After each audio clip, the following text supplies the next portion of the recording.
방금 소개받은 전남대학교 표 인주라고 합니다. 나주를 참 제가 오래간만에 왔습니다. 예전에 이제 그 구도심에 시청 있을 때 한번 그때 왔던 기억이 나고 아마 그 이후에는 아마 자주 강주에 살면서도 자주 못 온 곳이 바로 나주가 아닐까 싶습니다. 근데 사실은 몸은 제가 강주에 있지만 항상 이제 나주에 대해서 굉장히 관심은 굉장히 많습니다. 왜냐하면 아까 우리 이제 문화원장님하고도 이렇게 잠깐 담소를 나눴습니다만은 전라도 서부의 핵심은 중심은 저는 나주라고 봅니다. 그 다음에 전라도 동부 지역의 중심이 어딜까? 저는 순천이라고 봐요. 그래서 순천권, 나주권 이렇게 생각할 수 있겠죠. 어떻게 보면 또 광주도 보면 나주로부터 이렇게 이제 연장선상에서 이렇게 관심을 가져야 되기 때문에 무등산 동쪽하고 무등산 서쪽 조금 문화적인 차이가 많습니다. 저는 이제 오늘 이 자리에 와서 오늘 아마 이제 말씀드릴 게 홍어, 그 다음에 이제 줄다리기, 줄다리기가 굉장히 중요한 의미를 가지고 있는데 많은 사람들이 줄다리기를 굉장히 이렇게 간과해버리는 그런 경우가 참 많은 것 같습니다. 줄다리기뿐만 아니라 이제 나주에 보면 돌로 된 석장성이 참 많아요. 특히 이제 서남 해안 지역 주로 많이 분포되어 있는데 이 돌로 된 석장성은 제주도하고 우리 서남 해안 지역하고 나주죠. 몽골하고도 이렇게 비교할 수 있는 그런 어떤 그 문화적인 자원을 가지고 있는 것이 바로 나주라는 점에서 좀 의미 있는 그런 곳이 아닌가 싶습니다. 그래서 아마 석장성이나 입석도 굉장히 또 중요한 의미를 가지고 있죠. 되게 이제 입석을 아마 이렇게 뭐 선사시대 유물 이렇게만 생각하는데 사실은 이제 지금 현재 침대라든가 조탑이라든가 장승도 마찬가지겠습니다만은 이런 것들은 풍수하고도 아주 밀접한 관련이 있어요.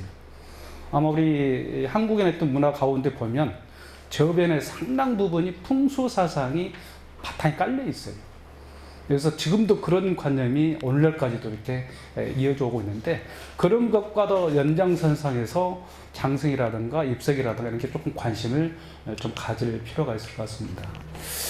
저는 뭐 이제 민속학자로서 이렇게 지금까지 공부를 해오면서 주로 이제 뭐 분석하는 데 주안점을 두고 조금 이제 아카데믹하게 이렇게 연구를 많이 해오다 보니까 조금 대중성 강의는 제가 조금 자신이 없습니다.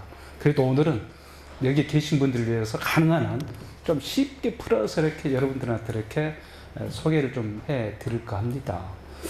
주로 이제 제가 뭐 대학생들을 상대로, 대학원생들, 연구자들을 상대로 이렇게 이제 분석하다 보니까 분석 방법에 대해서 저는 많은 관심을 가지고 왔는데 그러다 보니까 나주와 관련된 자료를 많이 활용을 했습니다.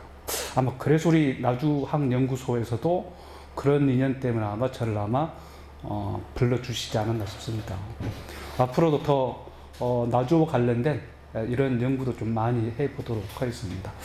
전설 같은 경우는 뭐 장황호 전설도 제가 예전에 한번 글을 쓴 적이 있어요. 특히 장황호 전설은 뭐 나주 지역 축제하고도 연결되어 있죠. 자, 이런 것들 특히 이제 지역 축제와 되어가고 지역 문화 자원화 되어가는지를 조금 좀 분석하는 그런 어떤 그 차원에서 이제 예전에는 그 장황후 전설도 한번 관심을 좀 가진 적이 있었습니다. 이렇게 하겠습니다. 이 책자에는 아까 잠깐 말씀드렸던 내용이 다 들어있으니까 이 내용을 중심으로 해서 좀 더 포괄적으로 아마 귀한 시간 내서 이렇게 여기까지 오셨기 때문에 먼저 거시적으로 전라도를 조금 먼저 알아야 되겠다. 큰 맥락에서 전라도를 조금 먼저 바탕에 이렇게 좀 이해를 한 다음에 그러면 영산관권은 어떤 것들이 있을까? 그 다음에 나주에는 뭐가 있을까? 이렇게 이제 방향으로 조금 여러분들이 이해하는 것이 조금 더 나주와 관련된 이해를 하는데 좀 더 도움이 되지 않을까 싶어서 가능한 한 전체적으로 포괄적인 그런 어떤 말씀을 드리고 그 다음에 이제 오늘 준비된 그 영상 자료를 보면서 PPT 자료를 보면서 이렇게 이제 다시 한번 정리해 나가도록 하겠습니다. 그러시기 때문에 제가 말씀드린 내용을 책자에 찾아보다 보면 훌쩍 지나가 버려요. 그냥 우리가 뭐 마을 회관에 이렇게 담수하듯이 저하고 이렇게 대화를 하시면 돼요. 그래서 저 쳐다보시고 아 저런 얘기구나. 왜냐하면 문화라는 것이 굉장히 어려운 것이 아닙니다. 문화라는 것이. 왜 어려운 것이 아니냐면 자 이렇게 정리해 볼까요? 문화라는 것은 일정 기간 동안 지속된 생활 양식. 생활 양식이라는 것은 어떤 건가요? 먹는 거, 입는 거, 주거 생활이잖아요. 기본 생활 양식. 이런 생활 양식이 일정 기간 동안 지속이 되면서 축적된 것이 문화라고 이야기할 수 있어요. 그렇게 정의를 합니다. 이렇게. 생활 양식 어려운 거 아니잖아요. 그렇기 때문에 특히 이 아이들 입장에서 문화의 개념은 어려울 수 있어요. 문화의 개념. 근데 이제 아마 많은 경험을 가지신 이런 어르신들 입장에서 본다면 아주 쉽게 이해가 돼요. 근데 우리는 그래서 굉장히 어렵게 설명하거든요. 그렇기 때문에 문화가 뭐지? 우리가 먹고 자는 거, 살아가는 거 이것이 오랫동안 지속이 돼야 돼요. 일정 기간 동안. 그러면 옛날에는 아마 이런 말씀 들어보셨을 겁니다. 3대 정도 지속이 되는 생활 양식을 문화라고 그랬어요. 3대로 간다면 약 한 100년 정도 되겠죠. 그럼 요즘도 100년 정도 지속이 돼야 될까요? 불가능합니다. 이 문화의 생활 양식의 변화 속도가 굉장히 빠른 템포로 변화를 해가요.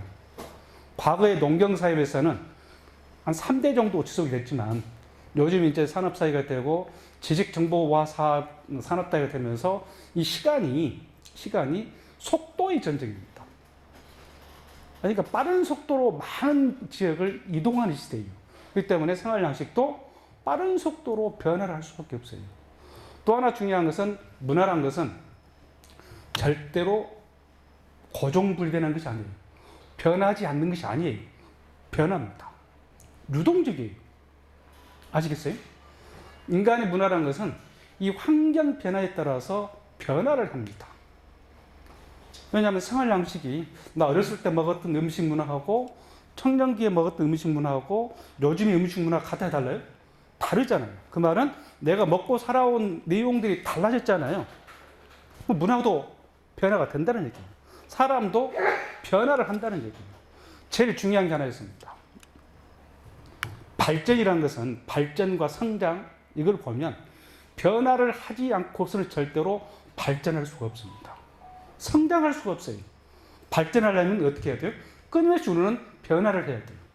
어떻게 보면 이제 여러 어르신들도 이 자리에 이제 와서 앉아 계시는 것도 내 나이에 뭔가 좀 달라져야 되겠다. 변화를 해야 되겠다. 그럼 내 삶이 더 성장하는 거예요. 언제까지 성장하느냐? 저는 이렇게 말씀드립니다.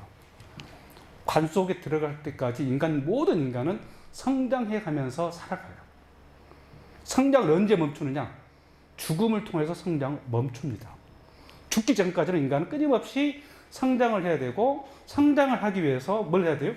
변화를 해야 돼요. 변화를 해야 돼요. 그래서 우리가 미래의 꿈을 위해서 발전을 위해서 나 자신 성장을 위해서 항상 우리가 유동적이어야 되고 변화를 해야 되고 끊임없이 이렇게 우리가 변신의 노력을 해야 돼요. 그렇기 때문에 이 문화라는 것은 고정불변한 것이 아니에요. 그렇죠? 내 어린 시절의 성격이 지금까지 이어올 수는 없어요. 어린 시절의 성격과 또 청년기의 성격과 지금의 내 성격 달라져 있어요. 그건 왜 달라질까? 환경입니다. 이 생활 양식의 결정적인 요인이 뭐냐면 생태적인 환경이에요. 자연환경. 이 자연환경이 인간의 생활 양식의 삶에 가장 크게 영향을 미쳐요. 자, 이런 예를 들어볼까요? 우리 흔히 경상도와 전라도를 비교를 많이 하죠. 근데 전부 이렇게 여행 다녀보셨겠지만 강원도나 경상도 한번 가보세요. 첩첩산중이에요. 험준한 산이 많아요. 전라도는 어쩐가요? 전라도도 산이 있긴 많긴 하죠. 구릉성 산이 많아요. 험준한 산이 많지 않아요. 그렇기 때문에 이런 자연환경 속에 살아간 사람의 성격, 스타일, 인성, 심성 같을 수가 없어요. 산악지역 사람일수록 개방적일까요? 보수적일까요? 보수적이에요. 평야지역일수록 그다음에 교통이 잘 발달된 지역일수록 항구일수록 어떨 것 같아요? 개방적이에요. 이런 어떤 그 생태적 환경 때문에 우리나라에 이제 기독교가 들어오죠. 기독교가 초창기에 들어왔을 때 가장 먼저 선교 활동으로서 성공한 지역이 전라도예요. 호남이에요. 그만큼 새로운 것을 자유스럽게 받아들일 준비가 되어 있고 받아들여서 내가 변화를 했던 거예요. 그런데 강원도나 경상도는 선교 활동은 실패했어요. 오랜 세월 동안 그쪽은 불교를 지속이 될 수밖에 없었던 겁니다. 이건 뭘까? 저는 이렇게 말씀드려요. 자연환경과 생태환경과 아주 밀접한 관련이 있다. 자, 산 너머 소리 다르고 강 건너 가락이 다르단 말이 있어요. 산이 있으면 차단이 돼요. 그렇죠? 공간적으로 가장 인접해 있잖아요. 근데 두 지역 간에 어떤 문화적인 차이가 분명히 있습니다. 강도 마찬가지예요. 자꾸 이렇게 나루토가 이렇게 마주보고 이렇게 소통을 하게 되면 비슷해져요. 사람은 자주 만나다 보면 비슷해지죠. 부부 사이도 마찬가지죠. 그렇죠. 처음에는 전혀 다른 사람들이 만나가지고 자주 만나다 보니까 유사해지면서 생활문화도 이렇게 하나로 이렇게 거의 비슷해져 가는 거예요. 뭘 통해서? 교류를 통해서. 저는 그래서 가장 중요한 게 길이에요. 길. 나주를 알려면 나주를 중심으로 어디로 길이 연결됐는지 이것부터 관심을 좀 가질 필요가 있어요. 왜냐하면 그 길 따라서 모든 교류가 이루어집니다. 아마 이제 도요에서 오셨다고 그러니까 앞으로 나주시에서도 좀 관심을 좀 가지시길 바라겠습니다만은 재래시장 빨리 조사해서 정리해야 됩니다. 재래시장. 제가 오래전에 이제 특히 지금은 좀 때를 놓쳤습니다만은 제가 가장 먼저 하고 싶었던 게 영산포 시장을 조사해서 정리하려고 했었어요, 사실은. 지금 옮겼잖아요. 그 굉장히 중요한 문화 자원을 가지고 있는 지역이거든요. 왜냐하면 영산포 시장은 주변 인근 지역에 명절날이면 또 이렇게 논농사철이면 어떻게 사람들이 교류하게 되고 어떻게 문화 영향을 받게 되면서 또 어떤 다양한 어떤 지식들이 이렇게 전파되는지 시장이 중심이 되어 있어요. 길 따라서 연결되어 있어요. 그래서 앞으로 나주시에서도 아마 조금 영산포 시장을 조금 기회를 봐서 조금 이렇게 조사도 하고 좀 연구도 하시기 바랍니다. 그런 점에서 전라도 전체 각 지역을 대표할 만한 그 브랜드 시장 있죠. 그렇죠? 강진에 와서 또 병행시장 또 안 할 수가 없잖아요. 강진시장 중요하고 지역마다 있기 때문에 그런 재래시장도 이렇게 앞으로 관심을 가지고 해야 되는데 이 모두가 다 교류 길이에요. 그렇기 때문에 다시 한번 말씀드리자면 사람의 살아가는 환경에 따라서 길이 달라져요. 그렇죠? 교류도 달라져요. 그래서 첫 번째로 인간이 살아가는 생활 양식에 가장 크게 영향이 미치는 것이 자연환경이다. 생태적 환경이다. 이런 예를 들어볼까요? 아주 예쁘게 이렇게 꾸며져 있는 방이 하나 있어요. 너무 깨끗한 방이야. 예쁜 방이야. 그렇죠? 이쪽 방은 굉장히 지저분한 방. 잘 꾸며져 있지 않는 방. 두 방에서 아이들을 이렇게 한번 생활을 해보는 겁니다. 예쁜 방에서 생활하는 아이들하고 지저분한 방에서 생활하는 아이들하고 그 심성이 같을까 다를까요? 달라져 버려요.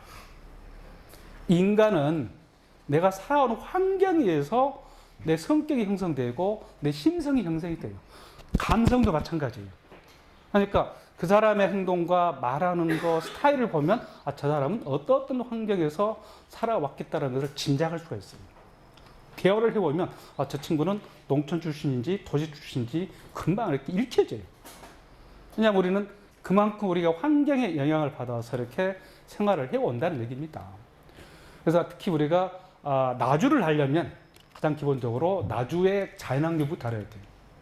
저는 이런 말씀을 드려요. 내용이 있습니다만은 우리가 인간이 이제 산사시대 이래로 보면 수렵채취 시대는 산악생활을 하죠. 산에서 살죠. 사냥하고 채집을 해야 되니까 산상생활을 합니다. 그러면서 이제 이 산상생활을 하다 보니까 이 사회가 이동사회예요. 자꾸 이동을 해야 돼요. 그렇죠? 근데 이제 더 이상 이동하는 게 불편하니까 정착을 하자. 정착을 하려면 이제 여성분 계시니까 인간에게 가장 기본적으로 필수 영양소 두 가지가 있어요. 두 영양소는 반드시 섭취를 해야 돼요. 뭔가요? 탄수화물 또? 네? 그렇습니다. 단백질. 인간은 탄수화물과 단백질을 섭취해야 돼요. 그래 건강해요. 그래서 우리가 선사시 때도 산악생활 할 때도 남자들은 우리 가족의 단백질을 섭취하도록 하기 위해서 단백질을 확보하기 위해서 뭘 다녔어요? 사냥을 다녔던 거예요. 여자들은 우리 가족의 탄수화물을 확보하기 위해서 뭘 하러 다녀요? 열매를 따러 다니고 식물 채집을 하러 다녔어요. 그럼 농사는 남자가 먼저 짓기 시작했을까요? 여자가 먼저 짓기 시작했을까요? 여자가 먼저 짓기 시작합니다. 여자가 짓기 시작해요. 이 시기에 형성된 사유체계, 사상, 이게 음양사상이에요. 우리가 남성 중심 사회에서는 남자와 관련된 가장 먼저 배열을 합니다. 배열도 여자와 남자가 있으면 연함 관계라고 말 안 하잖아요. 남녀 관계라고 하지. 남자가 먼저 나와 이렇게. 위아래도 마찬가지예요. 하늘과 땅도 마찬가지예요. 지천이라고 하네. 천지 그러지. 유일하게 여자가 맨 앞에 나오는 게 바로 음과 양이에요. 음양사상이에요. 그러니까 여성들이 가장 먼저 농사를 짓기 시작하게 되면서 나중에 이제 농경사에 정착이 되잖아요. 그때부터 이제 점차 이제 수렵 문화가 점차 약화되고 남자들도 이제 농사를 짓기 시작하는 겁니다. 그러면서 농사를 지으려면 뭐가 필요할까요? 제일 중요한 게 씨앗 그것만 있다가 된 거 아니야. 더 중요한 게 있어. 영상과학과 관련돼요. 물입니다. 농사를 지으려면 물을 확보를 해야 되잖아요. 그럼 물을 확보하려면 산에 있어야 되겠어요? 산 아래로 내려와야 되겠어요? 산 아래로 내려옵니다. 그래서 산상산을 청산하고 이제 산 아래로 점차 이동해 오는 거예요. 어디로? 강가로. 강가로 인류가 이동한 이유는 뭐예요? 농사 짓기 위해서. 농사 짓기 위해서. 근데 물을 확보를 해야 돼요. 물. 그러면 물을 관리하는 신이 어떤 신일까요? 비가 안 내려오면, 비가 안 내리면 비 내리게 해달라고 옛날 같은 기우제를 지냈죠. 또 너무 비가 많이 오면 비가 그치게 해달라고 또 지우제를 지내기도 했어요. 그 대상 신이 뭐예요? 용입니다. 용신. 이따 줄다리기 할 때 다시 한번 그 부분은 좀 언급해 드리겠습니다. 어쨌든 산상 생활에서 이제 산 아래로 강가로 평야지로 이동을 해 옵니다. 그럼 앞으로는 어떻게 변해갈까? 어쩔 것 같아요? 제가 보기에는 다시 이제 돌아갈 겁니다. 도시라든가 평야 지역 생활에서 점차 다시 산상 생활로 앞으로 옮겨갈 가능성이 많습니다. 생각해 보세요. 세컨하우스를 마련한 사람들 보면 조건이 있어요. 이렇게 넓은 집이 아니잖아요. 공기 좋은 곳, 그렇죠? 공기는 평야지보다도 어디 해안가보다도 어디요? 산속이에요. 산속의 세컨하우스 요즘 굉장히 비쌉니다. 요즘 아마 인근 지역에 아마 재미 보는 지역이 아마 담양이 아닌가 싶어요. 광주 사람들이 대부분 세컨하우스 담양보다 많이 하려고 되게 뭐 산 주변에 이렇게. 그러면 자연스럽게 산속으로 들어가요. 산속으로 들어가. 저는 앞으로는 그런 점에서 산에 대해서 관심을 가질 필요가 있어요. 그 다음에 강에 대해서 관심을 가져야 그 지역의 문화를 제대로 파악할 수가 있어요. 영산강의 중심을 저는 나주라고 주저없이 말씀드립니다. 이따 말씀드리겠습니다. 그럼 나주의 가장 정신적인 지주산이 뭘까? 금성산이잖아요. 금성산. 아주 중요한 산이죠. 광주에 뭐 무등산 이야기하니까. 그래서 각 지역마다 동네도 보면 우리 동네 뒷산 있고 앞산 있으면 보면 이렇게 의미 있는 산이 많이 있죠. 그런 산들도 이제는 좀 정리해서 우리가 앞으로 관심을 좀 가질 필요가 있어요. 제가 썼던 책 중에 하나가 바로 이제 영산강 민속학이라는 책이 있는데, 제 원래 의도는 영산강 민속학이라는 책을 먼저 가능하고 나서 두 번째로 섬진강 민속학을 쓰려고 했어요. 섬진강 한다면 이제 저쪽에 이제 구례, 곡성 이 블록으로 가야 되겠죠. 그래 조금 여유가 있으면 이제 보성강 쪽으로. 보성 이렇게 뭐 고흥 쪽으로 뭐 자흥 쪽으로 이렇게 하려고 했었는데, 제가 이제 다른 쪽으로 좀 하다 보니까 미처 이렇게 거기까지 나아가지 못했는데, 아마 앞으로 제가 조금 한다라면 섬진강을 조금 정리는 좀 해야 될 것 같습니다.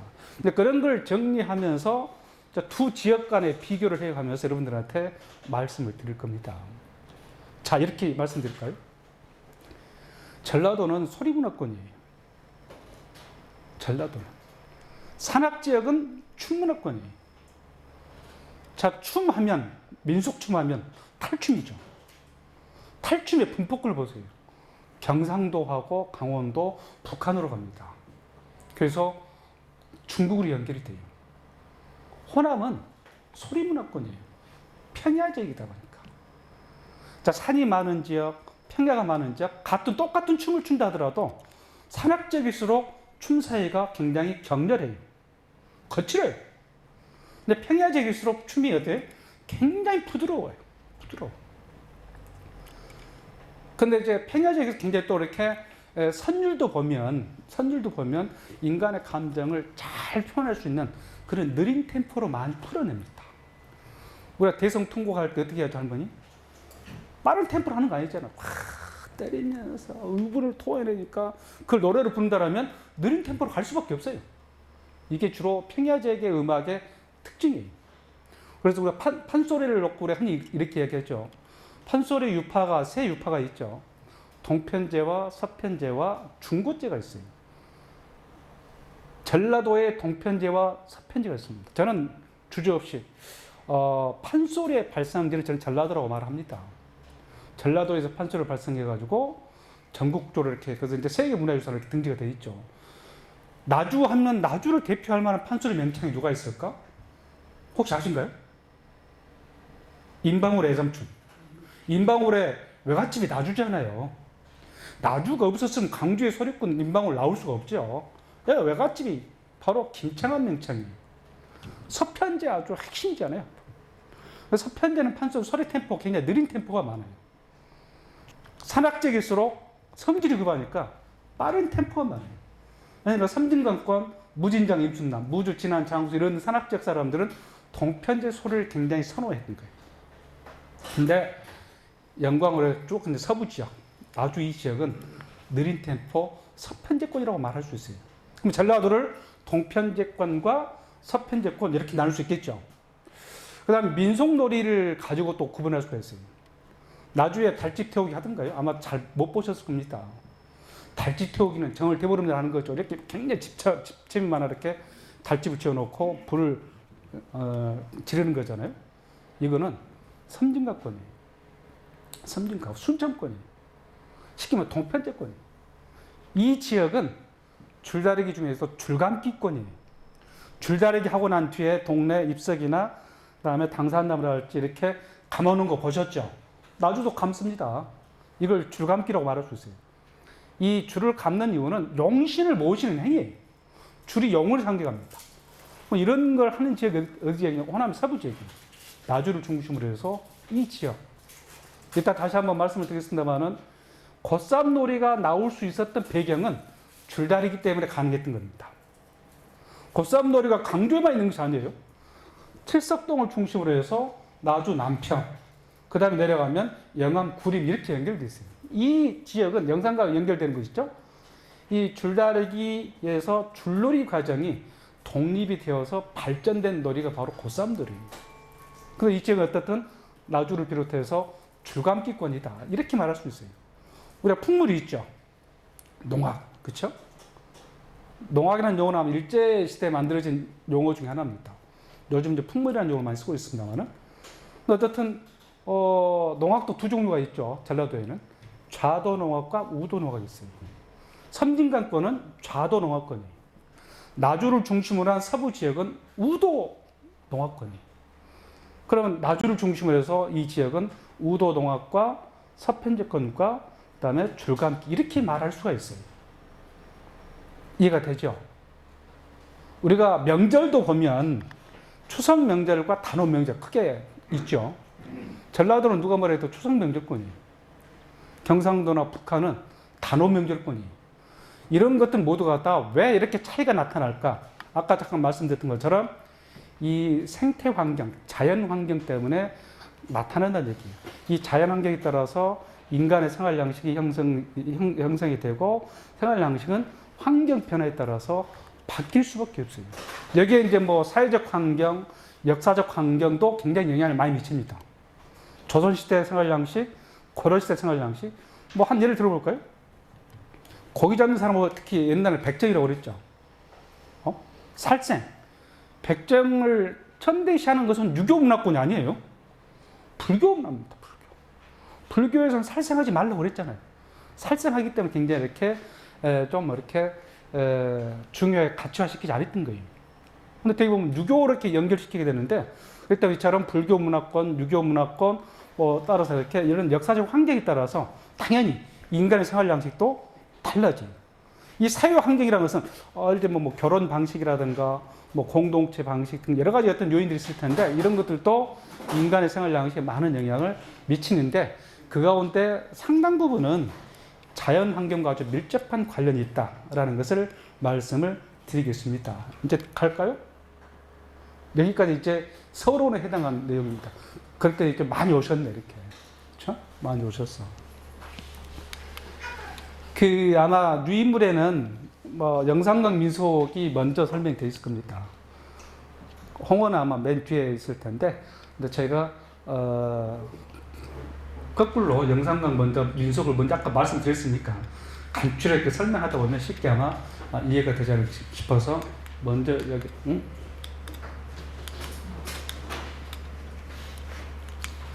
예, 전라남도입니다.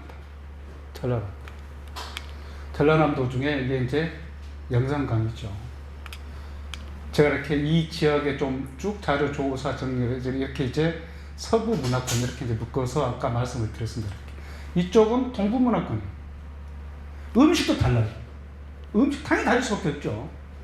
이따 홍어음식 이야기할 텐데 미리 먼저 말씀드릴게요. 홍어음식도 보면 본래 흑산도에서는 홍어를 먹어요. 홍어는 회로 먹어요. 알고서 먹습니다. 그 사람들 발효시켜서 먹을지 몰라요. 흑산도에서는 홍어 잡잖아요. 가장 먼저 하는 것이 첫 수확한 홍어를 가장 먼저 산사를 이렇게 말립니다. 홍어를 말려요. 그럼 말리는 홍어를 어디다 쓰느냐? 집안에 제사 지낼 때 제수용으로 올려요. 제수용으로. 이게 흑산도 밑에 영산도 사람들의 음식 문화였어요. 근데 영산파는 홍어를 발효시켜서 먹고 이거 후대에 형성된 겁니다. 근데 전라도 사람들 대다수는 보면 전라도 사람이라고 한다면 홍어 정도는 먹을 줄 알아야 되지 이렇게 이야기를 흔히 하잖아요 보면. 근데 저쪽 순천권은 그냥 무침으로 먹습니다. 발효시키지 않고 홍어가 있으면 무침으로 먹고 대부분 간제미 여수에서 이렇게 수확한 남해안에 잡힌 간제미를 주로 많이 무쳐 먹는 것이 바로 섬진강권이에요.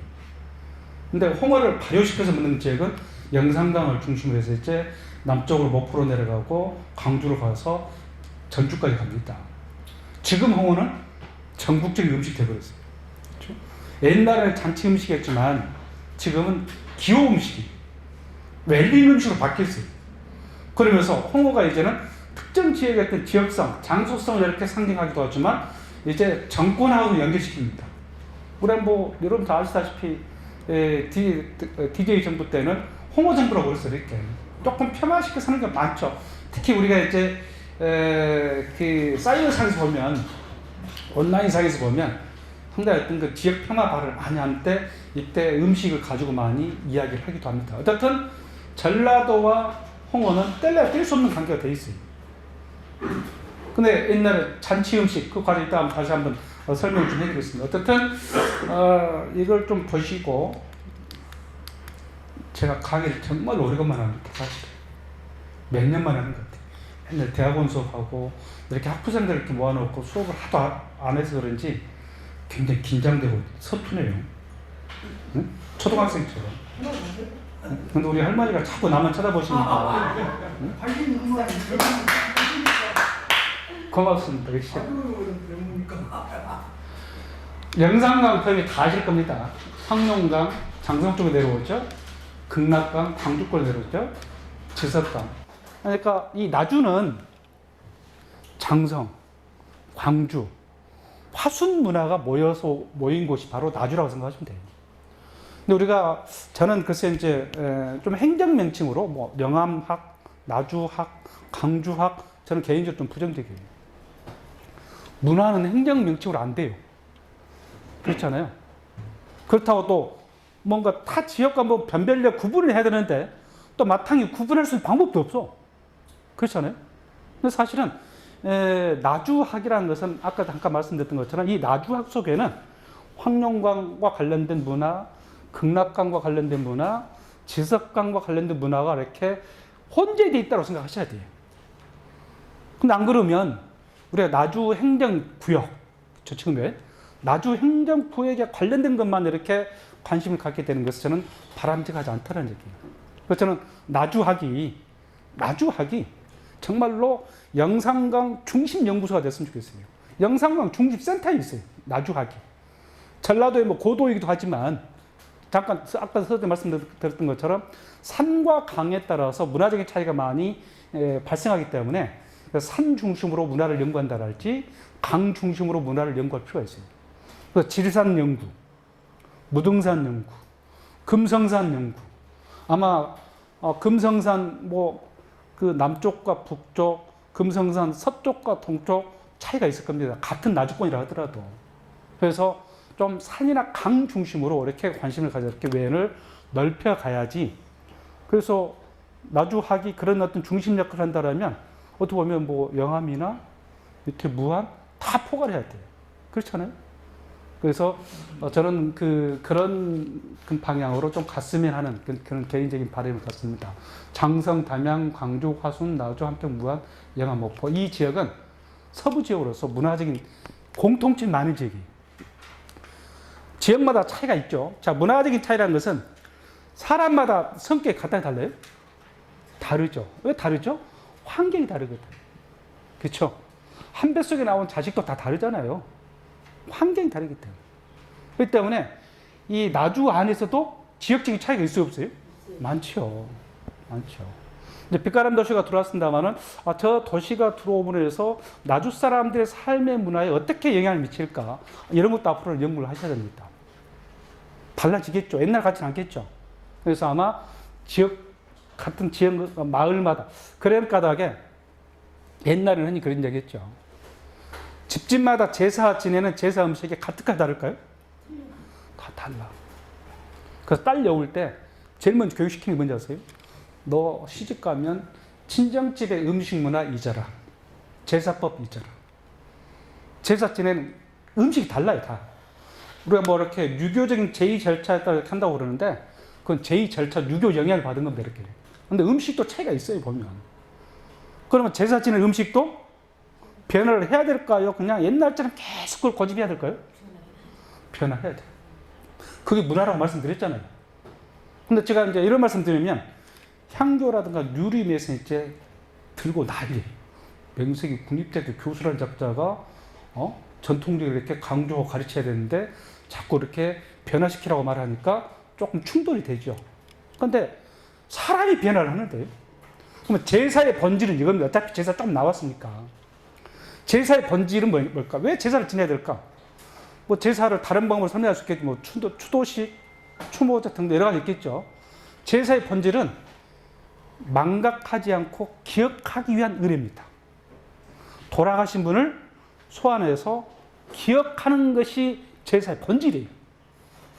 제사를 지내는 것은 아버지, 어머니, 할아버지 다 전부 그때만이라도 한번 기억을 하기 위해서 그런 의례를 하는 거예요.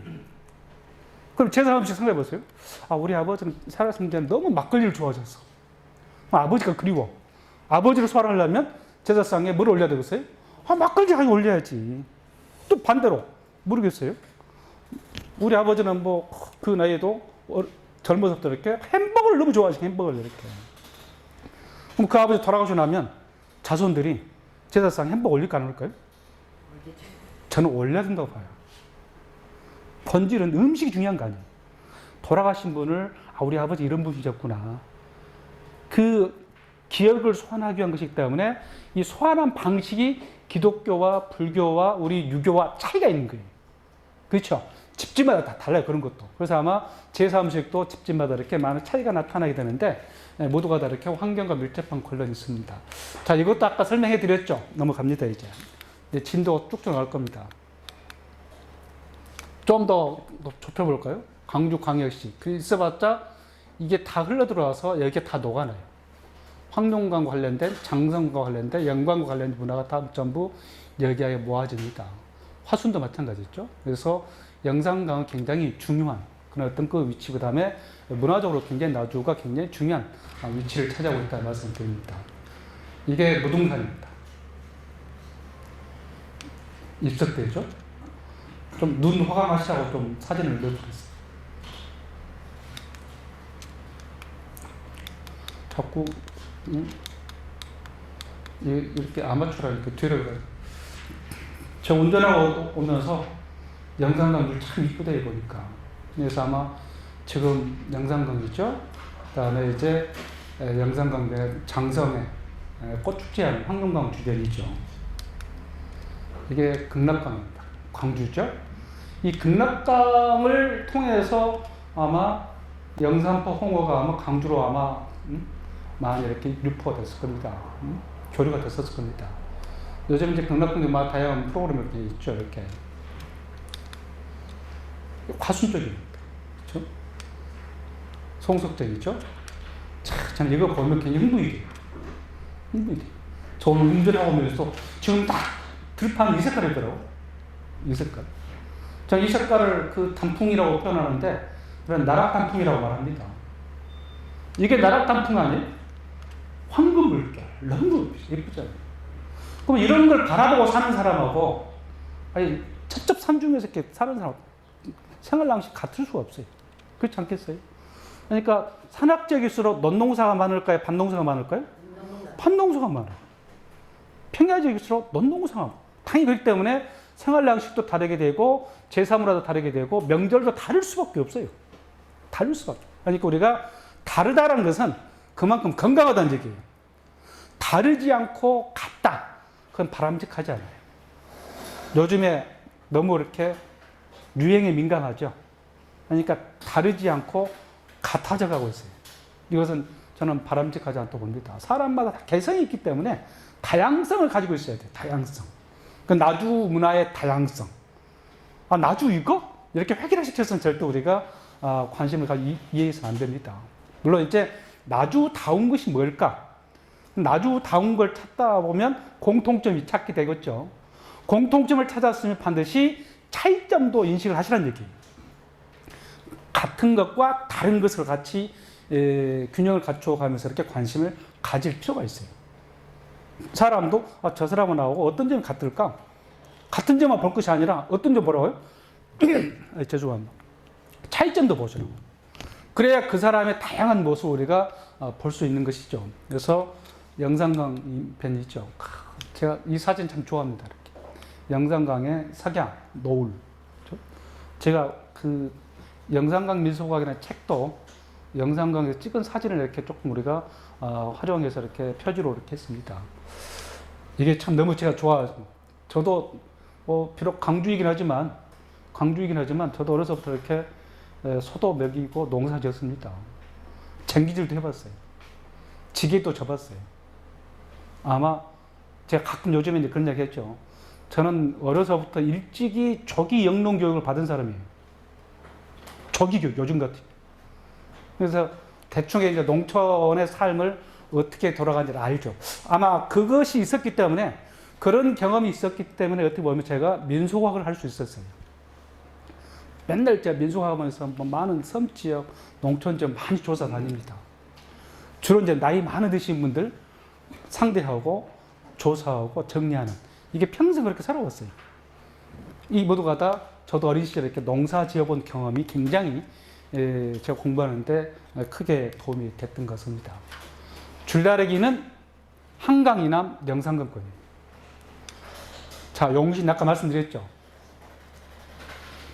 이 줄다리기 하는 지역은 벼농사권에서만 합니다. 논농사, 벼농사를 많이 짓는 지역에서 주로 하는 것이 바로 줄다리기예요. 이때 줄은 뭘 상징하냐면 용을 상징해요. 용. 용은 물을 관장하죠. 수신. 그렇죠? 그래서 물이 풍족해야 농사가 풍년되니까. 농사가 풍년되려면, 농사를 잘 되려면 물을 확보를 해야 돼요. 물을 확보를 해야 돼요. 그래서 이제 그 지역에서 대개 줄다리기를 하게 되는데, 줄다리기는 우리나라에서만 하는 것이 아니에요. 우리나라에서는 한강 이남 남부 지역, 한강 이남. 그 중에서도 가장 많이 한 지역이 호남권이에요. 호남권.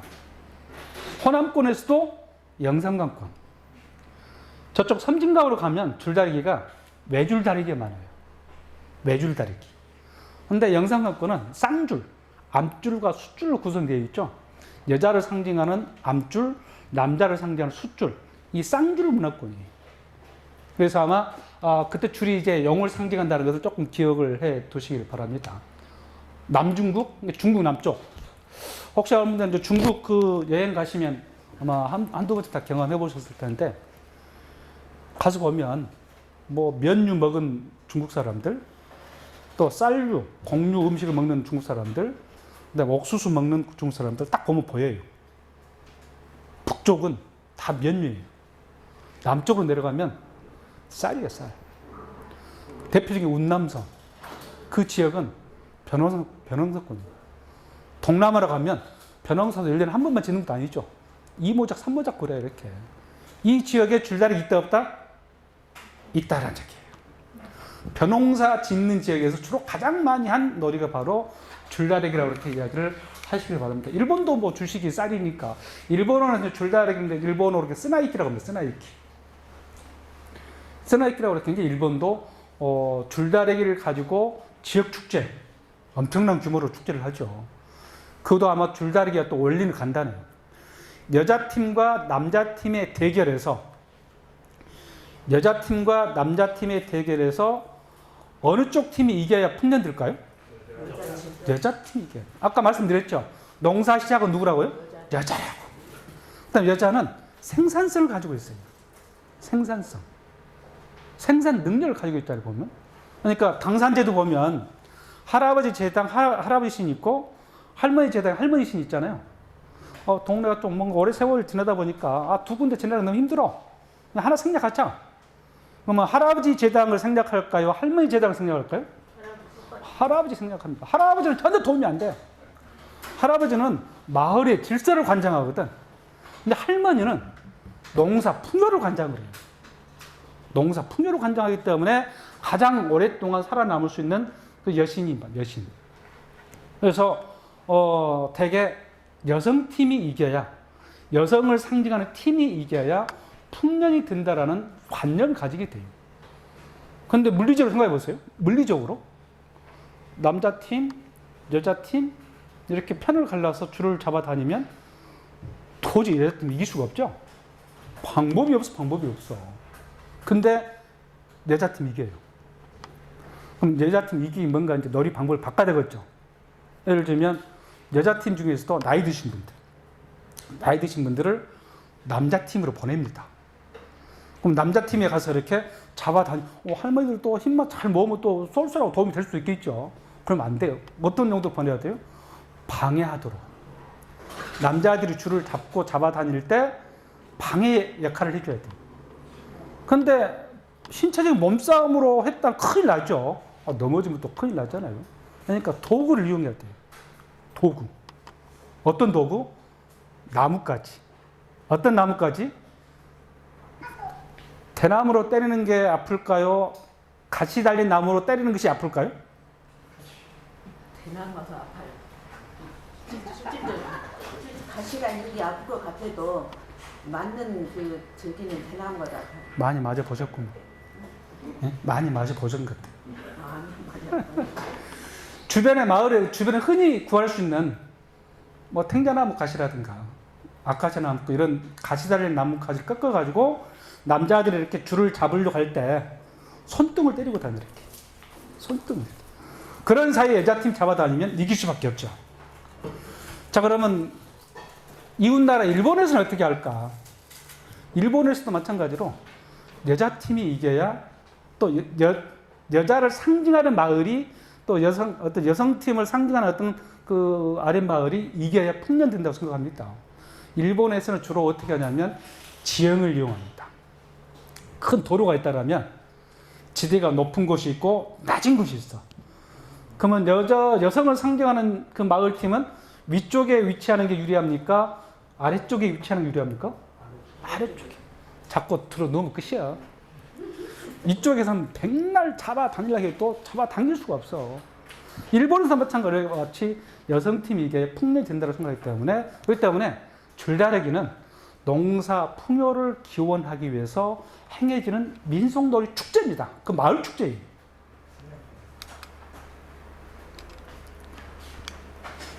이게 영산강변, 제가 논두렁을 봤더니 논두렁이 참 깔끔하잖아요. 부지런한 농군인 같아. 논두렁을 보면 알아요. 저 집이 참 농사 잘 짓는구나. 이걸 잘 깎아줘야 또 풀을 잘 빼줘야 바람도 잘 소통하잖아요. 그렇죠? 그래서 이거 보면 좀 눈이 호강해서 저도 힐링을 합니다. 엊그저께 이렇게 모를 심었는데 금세 세월이 시간 가서 벌써 이렇게 됐죠. 이렇게. 이거는 운남성, 중국 남쪽 계단식물이에요. 계단식. 한번 갔는데 아마 한국인들도 여기 아마 여행 많이 갑니다. 이 벼농사권이에요. 여기서 용을 숭배합니다. 용. 그러니까 벼농사 지역은 용과 관련된 이야기나 놀이가 굉장히 많아요. 제사도 마찬가지겠죠?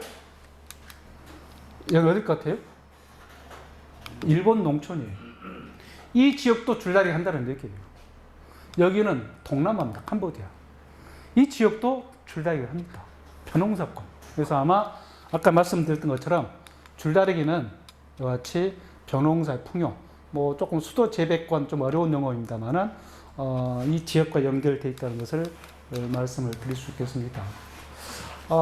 줄다리기 놀이 구성은 다 하실 테니까 조금 간단하게 생략해서 말씀을 드리겠습니다만은 이거 아시죠? 집 만드는 거. 그러니까 줄다리기를 아마 마을 축제라고 이렇게 말씀을 드렸는데 정월대보름 날이면 동네 청년들이 풍물 치고 다니면서 집집마다 뭘 하러 다녀요? 집을 거두러 다녀요. 점심 무렵은 집이 다 걷어지죠. 그러면 이제 줄을 제작합니다. 이렇게. 줄을 제작할 때 아주 엄숙한 분위기 속에서 줄을 만드는 건 아니잖아요. 노래도 부르고 풍물도 치고 또 이럴 때 동네 아이들 이렇게 뛰어다니면서 어른들이 뭐 하시는지 이렇게 엿보면서 이렇게 조기 교육을 받겠죠. 그쵸? 어려서 보니까 어르신들께 이렇게 하시더라, 이렇게. 이게 이제 기억이 되면서 나중에 그 마을에 또 전통을 이어가는 겁니다. 그 점심 무렵에 보면 거의 대부분 줄이 완성이 돼요. 점심 먹고 나면 줄을 메고 돌아다녀요. 줄을 메고. 여성팀은 암줄을 메고 돌아다니고, 남성팀은 숫줄을 메고 돌아다니고. 그럼 줄을 메고 돌아다니는 이유는 뭐냐? 용신을 모시고 돌아다니는 행위예요. 용신을 모시고 마을 센터라든가 논밭을 돌아다녀요. 용신을 모시고 다님으로 인해서 한 해 농사가 풍년들을 기원하는 거예요. 그러다가 이제 언제 줄을 결합하겠어요? 아니, 보름날 해가 넘어갈 무렵에. 원래 혼례란 말은 점을 혼자, 계집 예배니 있는 것은 결혼 혼자지만, 혼인 혼자지만 계집 예배 빼면 점을 혼자예요. 해가 뉘엿뉘엿 저물어 갈 무렵에 치르는 의례가 요즘 같으면 결혼식이었어요. 그쵸? 옛날에 그랬잖아요. 해 넘어갈 무렵에. 줄을 결합하는 것도 그 시간에 합니다. 해 넘어갈 무렵에 이제 줄을 결합해서 또 해 넘어갈 무렵에 홀로식을 치르고 난 뒤에 이제 저녁에 첫날밤을 치르잖아요, 보면. 그래야 비로소 이제 결혼이 이제 마무리가 되잖아요. 그런 것처럼 줄다리기도 마찬가지예요. 해가 넘어갈 무렵에 줄을 결합을 해서 이렇게 줄을 잡아다닙니다. 여기서 줄을 메고 돌아다닌다고 그랬죠. 근데 뭐 남평이나 구림도 그렇습니다만은 줄이 그러니까 뭐 작은 줄에서는 안 되겠지. 이따만 줄여야 되겠죠. 이런 줄을 어깨에 메고 이제 돌아다니고, 전라북도 우동리 같은 경우는 암줄 위에 신랑을 태우고 이렇게 돌아다니고 합니다. 이렇게. 고싸움처럼 사람이 올라탈 수 있어요. 이렇게. 옆에, 가랫대로 이렇게 쭉 이렇게. 여성팀은 암줄은 신부가 올라타게 돼요. 이렇게. 그러다 보면 줄을 메고 돌아다니는데 나란히 다니면 재미가 없잖아요. 이 놀이의 생명력은 모든 놀이는 재미가 있어요. 재미없는 놀이는 소멸됩니다. 재미가 너무 지나치게 되면 뭘로 발전해요? 도박으로 발전합니다. 줄다리기도 재미가 있어야 되겠죠? 그렇잖아요? 재미가 있어야 돼. 그러려면 줄을 메고 다닐 때 나란히 가는 것보다도 자, 이쪽은 암줄을 메고 한번 가고 이렇게 또 이쪽은 이렇게 숫줄을 메고 돌아다니다 보면 어느 지점에선가는 만나겠죠. 그렇죠? 만나면서 시위를 하기도 합니다. 길을 가로막기도 하고 또 이렇게 6단 뭐 여성과 남성에게 편을 가르게 되면 서로 이렇게 여성팀에서 이렇게 남성팀을 향해서 이렇게 재밌는 이렇게 이제 이야기도 하고 또 이렇게 답례해서 이렇게 재밌는 이야기를 하기도 그러겠죠. 이 과정이 줄놀이 과정이에요. 이것이 독립돼서 발전된 것이 바로 오늘날 고싸움 놀이라고 생각하시면 돼요. 이해가 되죠? 그래서 남평이라든가 구림이라든가 칠석통처럼 이 지역은 줄이 크기 때문에 사람을 태웠어요. 그래서 고싸움 놀이도 줄다리기와 연계해서 이렇게 관심을 가질 필요가 있는 것이죠. 그런 다음에 이제 줄을 잡아다니고 나면 이제 어떻게 돼요? 승부를 가려야 되겠죠? 여자팀이 이제 이기게 돼 있어. 그런 다음에 줄처리 과정이 있어요. 줄다리 끝나면 호남권, 나주를 중심으로 해서 영산강 유업권은 호남 서부 지역은 동네 앞에 당산나무나 잎석이나 진대도 있습니다만 진대에다 이렇게 감아놓습니다. 그러고 난 뒤에 이 줄을 감아놓는 이유는 마을 앞에 용신을 모시는 행위예요. 용신을 모셨으니까 뭘 해야 되겠어요? 제사를 지내야 돼. 마을 제사를. 그러면 이제 한밤중에 끝나요. 자, 보세요. 정월 대보름날 새벽에 일어나가지고 집을 모아가지고 줄을 만들고 줄놀이 하게 되고 줄을 잡아당기게 되고 줄 처리하기까지 하루 종일 했잖아요. 이것 자체가 마을 축제예요. 이렇게 했던 것들이 언제 소멸되냐면 일제강점기 때 소멸됩니다. 왜냐하면 조선 총독부에서 못하게 했어. 사람이 모여서 하는 것을 못하게 했어요. 풍물놀이도 일제강점기 때 많이 약화가 됩니다. 그랬던 것들이 이제 해방이 되고 나서 다시 모두가 다 재현한 것들이에요. 고싸움놀이도 일제강점기 때 없어졌던 것들이죠. 해방 후에 다시 재현해가지고 전국 민속예술 경연해가지고 대통령상 받게 되면서 문화적으로 지정이 된 경우 많죠. 그러니까 무형문화 가운데 상당 부분은 재현한 것들이 대부분 많아요. 특히 공동체 놀이는 일제강점기 때 많이 약화되고 소멸돼요. 그러다가 이제 박정희 정권 때 어쩌죠?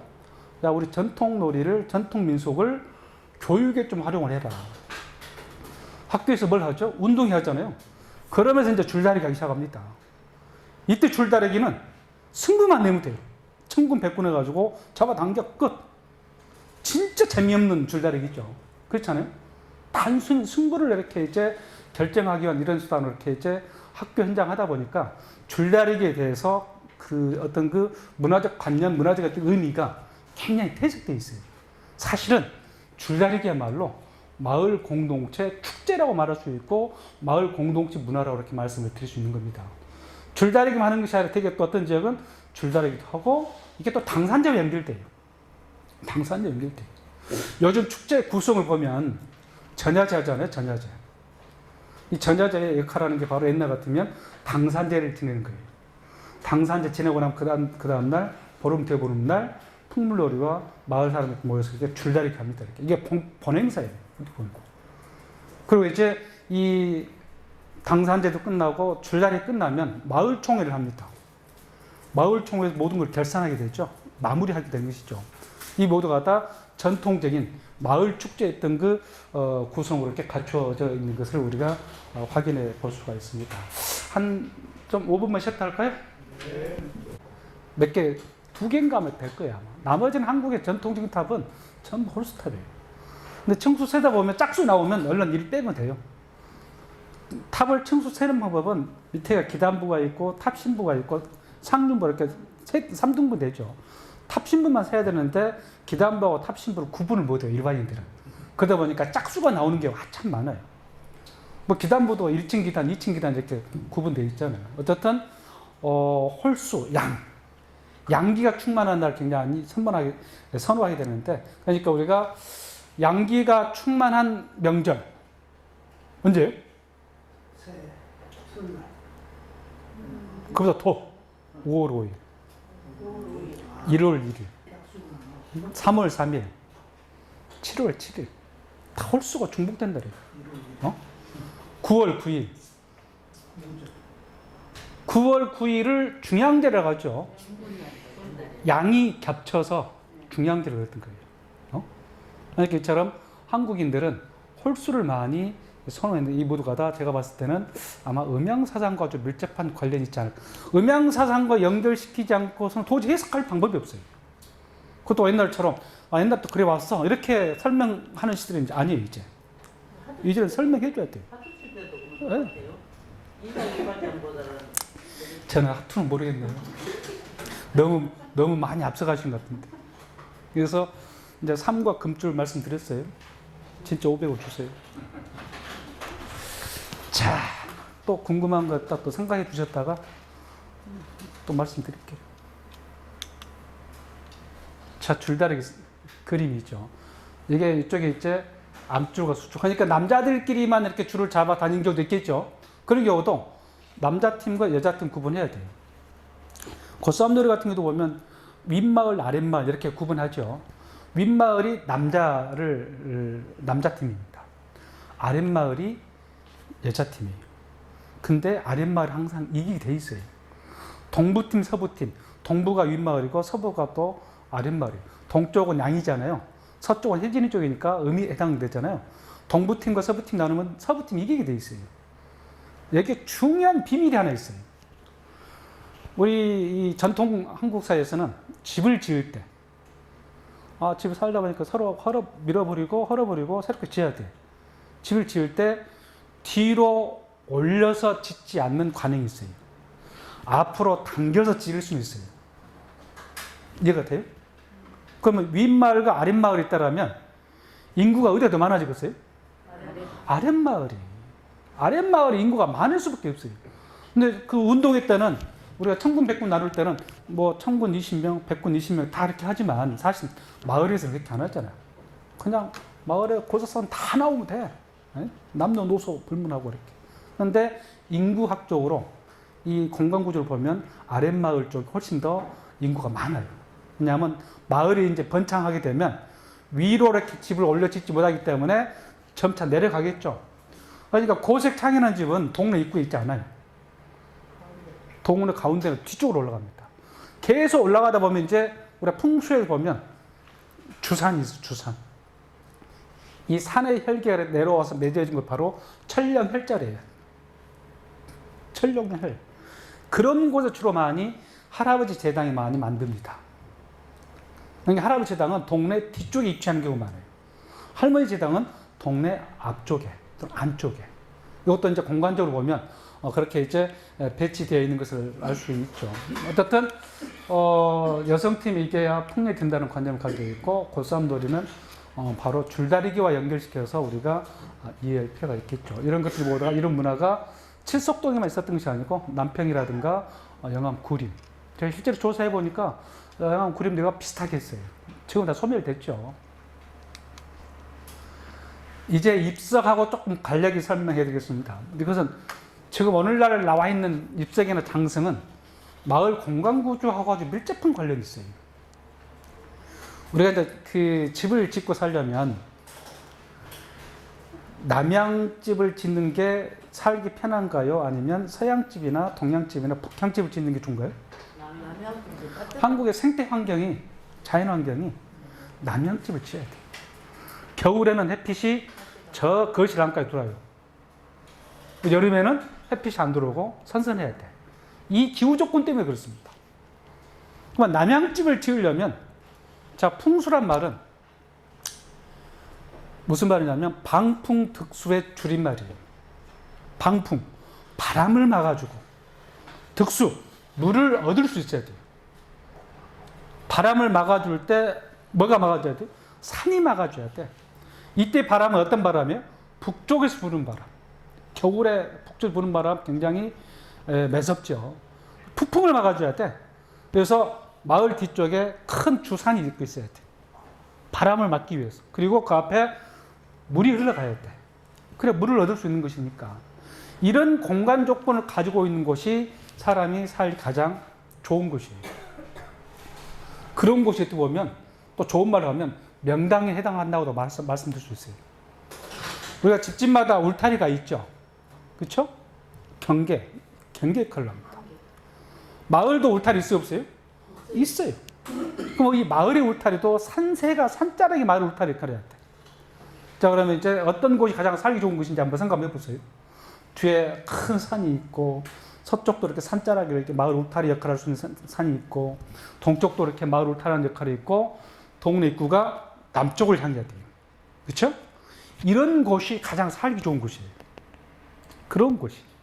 근데 그런 공간 환경은 제한되어 있어요. 그렇죠? 근데 인구는 계속 팽창해가죠? 그렇죠? 인구는 팽창하니까 그런 조건을 가질 만한 곳을 이제 구하기 어려워. 찾기가 어려워요. 이렇게. 그러다 보니까 어쩔 수 없이 이제 농사를 지어야 되는데 농토가 많아. 근데 마을 입구가 방향이 북쪽으로 나 있어. 살기 참 쉽지 않죠. 그럴 때 이제, 그러나 또 잠깐 말씀드렸던 것, 특히 이제 어떤 신앙적 관념이 있기 때문에 북쪽이 열려 있는 경우에는 인공적으로 그걸 차단시켜줘야 돼요. 산을 옮겨올 수는 없잖아요. 산 대신 나무를 심기도 하고, 마치 ip석을 세우기도 하고, 이해가 돼요? 그러니까 ip석이 어떤 동네는 울타리 역할하는 것이 여러 개 세워져 있어요. 이게 마을의 울타리 역할하는 겁니다. 또 어떤 곳에는 북쪽으로부터 잡기가 들어온다고 생각을 해요. 자, 여러분들 아마 우리가 제사 지낼 때 보면, 제사 지낼 때 대문을 확 걸어 닫아놓고 제사를 지내든가요? 아니면 활짝 열어놓고 제사를 지내든가요? 마찬가지로 신들도 전지전능한 신이 이렇게 뭐 담장 넘어가면 그건 무효야, 무효. 그런 신은 인정 안 돼. 반드시 대문을 통해 들어야 돼. 왜? 사람들이 그러거든. 정상적인 사람은 담 넘어 월장하면 안 되겠죠. 대문을 통해 들어오듯이 신들도 마찬가지예요. 그런 것처럼 신도 여러 종류 신이 있겠죠. 여기 사람 좀 귀찮게 하는 뭐 잡기들도 있어요, 이렇게. 그 잡기들도 대문을 통해 들어와. 그래서 대문 입구에 앵마기 장치를 하는 겁니다. 마을로 따지면 마을 입구에 앵마기 장치를 해야 돼요. 그 앵마기 장치로서 장승을 세우게 돼요. 또 짐대를 세우게 돼요. 또 나무를 심기도 하고, 조탑이라고 이렇게 돌탑 있죠, 이렇게. 조탑을 세우기도 합니다. 영산강역은 조탑이 거의 많이 없습니다. 조탑은 섬진강권이에요. 영산강은 입성문화권이라고 한다면 섬진강은 조탑 문화권 이렇게 말할 수가 있어요. 그래서 이런 인공물을 동네 입구 세우게 돼요. 자, 여기에 또 이런 말씀을 드려야 아마 또 이해가 될까 싶은데, 우리가 잠잘 때 머리를 두르고 잘 때 어렸을 때 보면은 북쪽으로 머리를 두르고 자지 말라고 하죠. 또 서쪽도 머리를 두르고 자지 말라고 해요. 그것은 북쪽과 서쪽을 차단해야 돼요. 마을 울타리도 마찬가지, 집도 마찬가지예요. 그런데 왜 북쪽과 서쪽을 피했냐면 바로 북망산천. 사람이 죽어서 가는 곳이 바로 북망산천인데 이게 도교 영향을 받은 거예요. 도교 영향.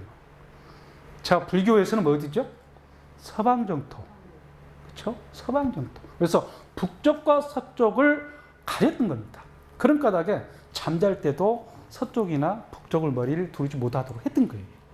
그렇기 때문에 집을 지을 때도 그런 앵마기 장치를 해야 돼. 마을 입도록 해야 돼. 그러니까 그런 마을 공간 구조 속에서 장승이나 입석이나 이런 것들을 우리가 이해할 필요가 있어요. 단순히 그냥 돌만 보면 어떻게 뭐지?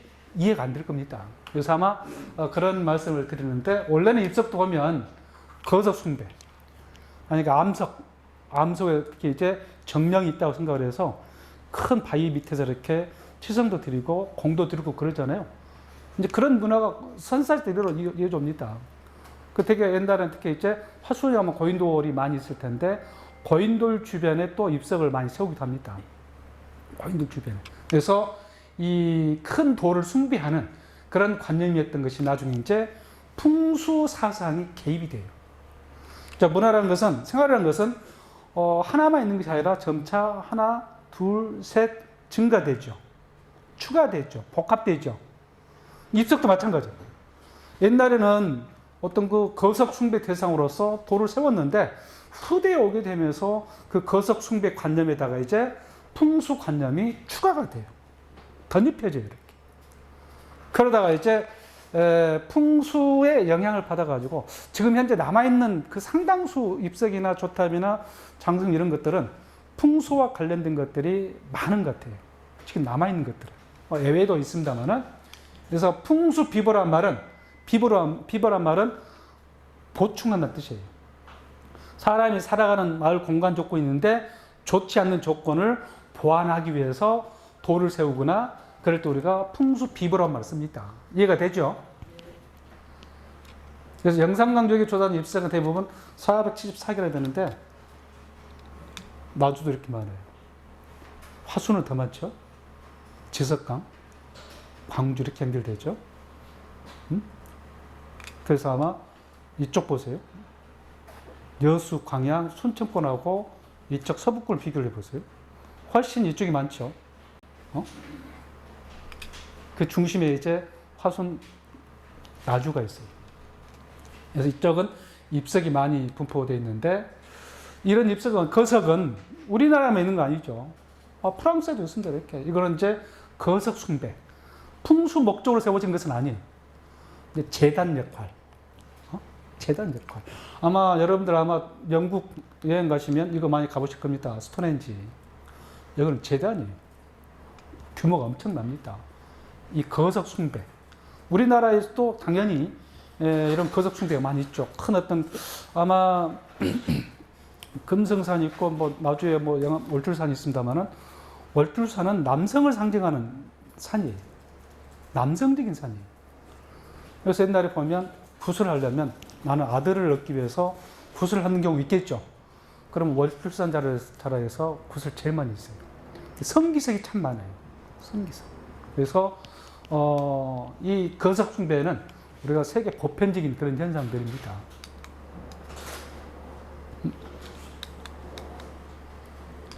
우리 주변에 흔히 볼 수 있는 것들 있죠.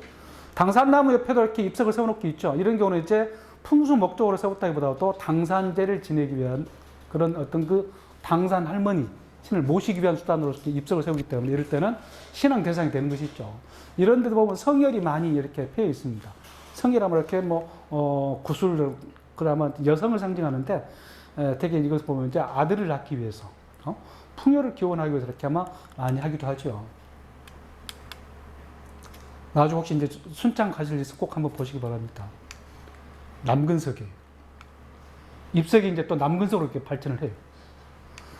동네 앞에 이런 흉측한 남근석을 왜 세워놨을까요? 풍수와 관련돼요. 풍수와 관련돼요. 예를 들면, 동네가 재난이 끊이지는 않아요. 뭐, 교통사고도 많이 나고, 농사도 잘 안 되고, 또 동네마다 또 이렇게 환자도 많이 발생하고, 그쵸? 그러니까 재앙이죠. 도대체 이런 재앙이 왜 발생했을까? 이제 마을 사람들 공동으로 해결 방법을 찾습니다. 그때 마치 한 도사가 지나가. 도사가 지나가면서 이 마을을 쳐다보면서 이렇게 그 문제점을 해결하는 예언을 내. 참 안타깝다. 이걸 해결하면 마을이 좀 화평할 텐데. 그러면서 한마디 툭 던지고 지나가, 이렇게. 이게 이제 이야기 속에 나오는 겁니다. 이 도사라고 한다면 요즘에 종교 사제 역할을 할 수 있고, 뭔가 미래를 이렇게 예언할 수 있고, 예측할 수 이렇게 인도해 줄 수 있는 이런 능력이 소유자겠죠. 그래서 이제 이 양반이 마을 터를 보는 거예요. 마을 안에 우물이 하나 있는데, 우물이 하나 있는 이게 바로 음기가 드세요. 너무 음기가 드세니까 그 음기 때문에 마을 청년들이 요절하게 되고, 자꾸 남성들이 이렇게 자꾸 환자가 많이 발생한다고 이렇게 대안을 제시해요. 처방을 내려, 도사님께서. 그럼 마을 사람들 여쭤봤어요. 그러면 그 재앙을 누를 수 있는 방법이 뭡니까? 음기를 제압하기 위해서 동네 앞에 이렇게 남근석을 세울 수밖에 없어요. 이 모두가 다 뭐과 관련돼요? 풍수와 관련돼요. 아까 서도 잠깐 말씀드렸던 것처럼 한국인의 생활 양식 속에 이 사고 체계가 정리가 된 게 음양사상이라고 말씀드렸죠. 또 음양사상을 바탕으로 또 풍수사상이 형성되어 있어요. 그러니까 한국인의 삶과 문화를 음양사상과 이렇게 연결시켜서 이렇게 이해를 해야 될 필요가 있는 이유가 바로 거기에 있는 것이 아닌가 싶습니다. 지금은 민속 자료로 지정되어 있습니다. 되게 이런 그 문화는 나주에도 많이 있어요. 어떤 마을은 양기가 드센 마을, 어떤 마을은 음기가 드센 마을. 그래서 이제 앵망이 장치를 해야 돼. 뭐 돌숲을 한다랄지 아니면 나무숲을 조성한다랄지 이렇게 이제 하게 되는 것이죠. 이게 담양에 있는 잎석들인데 이게 당산지 신이라고 써져 있죠. 당산지 모시기 위해서 잎석을 세우는 경우도 있고, 그 때문에 입석도 마을마다 그 의미가 다르다는 얘기예요. 이해가 되죠? 돌은 돌인데 똑같은 돌이 아니에요. 다 달라요. 마을마다. 그래서 그 다른 모습 우리가 이해를 해야 되겠죠. 이쪽에 이제 석장성이 참 많이 나타나는데, 석장성이. 비보장성, 비보신앙장성, 그 다음에 특히 영산강조에 특히 이제 돌로 된 장성 굉장히 80%를 차지합니다.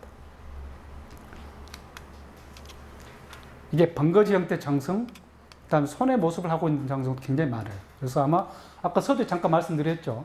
제주도와 우리 특히 나주를 중심으로 했던 서남 해안 지역과 몽골 지역을 이렇게 비교 연구할 수 있는 연구 필요성을 가지고 있는 지역이 바로 이 지역입니다. 자, 제주도하고 나주하고 왜 연결이 될까? 옛날에는 제주도 가려면 어디를 통해서 갔어요? 어디서 출발했어요? 제주도 가려면? 전라도입니다. 전라도를 통해서 제주도를 갔어요. 그럼 문화적인 교류가 이루어질 것 같을까요? 다양히 이루어지죠. 그렇기 때문에 제주도에는 제주도 전통 문화를 보면 전라도와 유사한 것이 많다 적다? 아주 많다는 얘기예요. 근데 지금은 이제 교통로가 이제 전라도보다는 어디로 주로 많이 교통로가 많이 활발하게 이루어져 있어요? 부산 쪽이에요. 부산 쪽. 제주도 이제 문화가 경상도 중심으로 많이 바뀌어가요. 경제권도 마찬가지예요. 그러니까 길 따라서 많은 교류가 이루어지기 때문에 길이라는 것도 하늘길도 있고 백길도 있고 육로길도 있겠죠. 그래서 길이 열려야 돼. 나주가 활성화되려면 뭘 연결해야 돼요? 다양한 길이 만들어져야 돼. 그렇죠? 그러니까 하늘길 굉장히 중요한 의미를 가지고 있습니다. 백길도 굉장히 중요한 의미를 가지고 있어요. 홍어가 들어온 것도 백길이 없었으면 들어오기 어려웠을 겁니다. 그래서 아마 이제 옛날에는 전라도를 통해서 제주도로 갔기 때문에 아마 그런 어떤 교류 차원에서 이 서남 해안 지역 장성하고 제주도 장성이 거의 비슷하지 않을까라는 생각을 해볼 수가 있어요. 근데 몽골하고 제주도는 또 원래 몽골 침입을 받게 되면서 제주도에 목장을 세우게 되죠. 또 그렇게 이제 연결시켜서 이렇게 우리가 생각을 또 해볼 수도 있지 않을까 싶습니다. 나주 관련된 얘기죠. 이거는 기타란 말은 풍수인지 신앙인지 분명 찾는 경우. 대부분 기타 속에 들어간 것은 사찰 주변에 있는 경우가 많아요. 사찰 주변. 나주를 대표할 만한 사찰이 불회사, 운흥사, 그 석장성 아주 유명하죠. 이거죠. 우리 문화원 입구에 보니까 장성을 다 세우셨더라고요. 이렇게. 너무 기분이 좋았어요. 네? 그래서 이것도 음양사상이에요. 그러니까 하나만 있으면 안 돼요. 남자만 있으면 안 돼. 남자신이 있으면 여자신이 있어야 돼. 그러니까 결혼이란 것은 음과 양이 결합해야 만물이 소생하게 되고 번창하게 되는 거예요. 산 사람은 반드시 뭘 해야 돼요? 결혼을 해야 돼요. 죽은 사람도 결혼 못하고 죽으면 혼인시키잖아요. 이 음양사상 때문에 마찬가지예요. 그래서 우리가 어떤 장성을 세우더라도 여자를 상징하는 여자 장성, 남자를 상징하는 남자 장성, 할아버지 장성, 할머니 장성 이렇게 하는 거예요.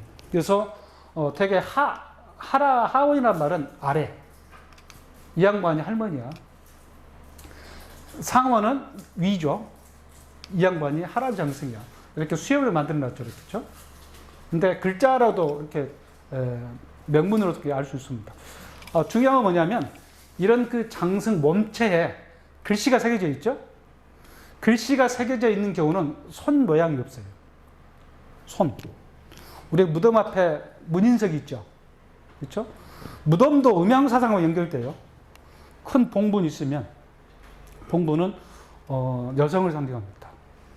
여성만 있으면 안 되겠잖아요. 그 양쪽에 남성을 세워놔야 돼. 이게 바로 망주석이에요. 음과 양의 결합을 통해서 새롭게 또 재생하게 되고 번창한다고 생각을 했던 겁니다. 그래서 이 모두가 다 음양사상과 관련되어 있죠. 장성도 마찬가지 것이죠. 거기 석장성은 양쪽 가가 한 번이고 가운데가 한 번이죠. 예, 이렇게 좀 모아놓은 거예요. 원래는 길 양쪽에 있어야 되겠죠, 이렇게. 아니 이렇게를 볼 수 있어서. 예, 그렇죠. 예, 예. 양쪽 다시 예. 오른쪽 보고 가운데가 보냈다가. 그렇습니다.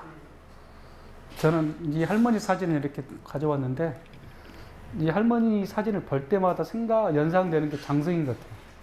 할머니 장성 모습이에요. 할머니 장성 만들 때 요즘 같은 미스 코리아 할머니 대상으로 한 것이 아니라 동네에서 흔히 볼 수 있는 이런 할머니 모습으로 이렇게 장승으로 이렇게 만들지 않았을까 싶어서 특히 장승이 좀 소박하면서도 그렇죠? 쉽게 친근감 있는 그런 어떤 이미지를 가지고 있는 것이 아닐까 싶습니다. 아마 100세가 넘으신 할머니예요. 여러 어르신들도 건강하십시오. 무안에 있는 것들입니다. 다 다르죠. 이게 신안 도초에서 찍은 것들입니다. 이거 번거지라고 합니다. 모자. 네? 모자죠. 이 고란연인 장성인데 이게 손 모양이 있죠? 손 모양과 번거지형이 제주도 돌하루방하고 똑같아요. 이따 제주도 돌하루방 비교해 드리겠습니다. 이 양반은 손도 있는데 무기를 들고 있죠? 무기로 이제 잡기를 물리치겠다는 뜻이겠죠. 마을마다 이렇게 이건 얼굴만 있습니다. 이렇게. 그래서 되게 이렇게 손이 있는 경우는 명문이 없습니다. 아까 말씀드렸던 것처럼 이처럼 손이 없고 명문이 있죠. 그렇죠?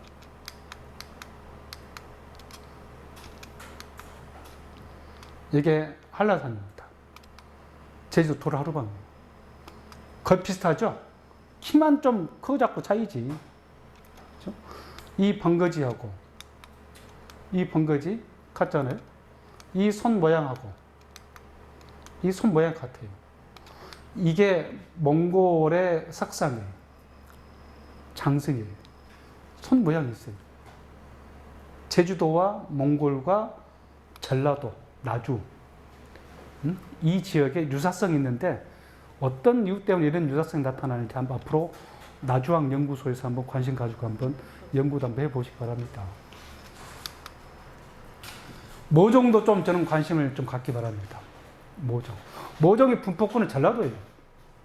그래서 어떤 연구자는 이 모종의 분포권을 경계를 기준으로 해가지고 호남이 있다, 남도다 이렇게 경계를 설명하는 분도 계세요.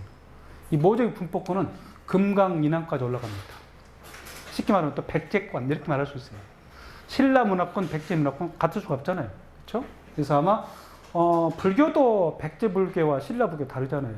그래서 저는 앞으로 좀 모종에 대해서도 좀 관심을 가질 필요가 있다. 저는 그렇게 말씀드립니다. 왜냐하면 모종이야말로 단순히 휴식 공간이 아니라 다양한 자리에서 노래도 부르고 옛날 이야기도 하고 마을에 다양한 정보를 주고받는 것이 바로 모종입니다. 마을의 온갖 소문이 다 모종에서 나옵니다. 남성들 중심으로. 원래는 모종도 남성들만 드나드는 공간이죠. 여자들은 가지 않았죠. 요즘에 이제 뭐 당연히 역전됐지만 마을에 또 온갖 소문 또 어디서 또 나오죠? 여성들? 샘터, 빨래터. 그러니까 이 모종이 단순한 어떤 휴식의 공간으로서만 생각을 해서는 안 돼요. 굉장히 중요한 의미를 가지고 있기 때문에 앞으로도 이런 모종에 대해서 관심을 좀 가졌으면 좋겠다라는 차원에서 이렇게 말씀을 드리는 겁니다. 요즘에 이제 마을회관이나 복지관이 주로 많이 그 역할을 하고 있습니다만은 되게 이제 마을의 핵심 공간이죠. 동네 입구에 주로 모종이 세워져 있죠. 공간구조를 보면. 그 다음에 이제 그 옆에 당산나무 있는 경우는 다반사일 겁니다. 당산나무도 전라도는 그 수목이 느티나무예요. 느티나무가 자생하는 지역이 바로 전라도입니다.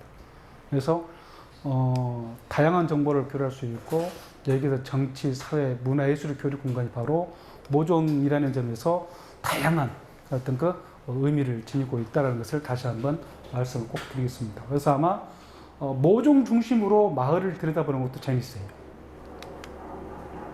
다양하죠? 그렇죠? 이제 마지막 홍어 이야기입니다. 음식도 장소성, 생태적 환경 영향 받게 되고 있죠. 논농사 지역은 당연히 논농사와 관련된 음식이 많이 발달할 수밖에 없어요. 밭농사 지역은 당연히 또 밭농사 중심으로. 산채나무는 당연히 산악지역으로 가야 되겠죠. 그렇죠? 평야적은 역시 이제 쌀, 그렇죠? 가장 중요한 게.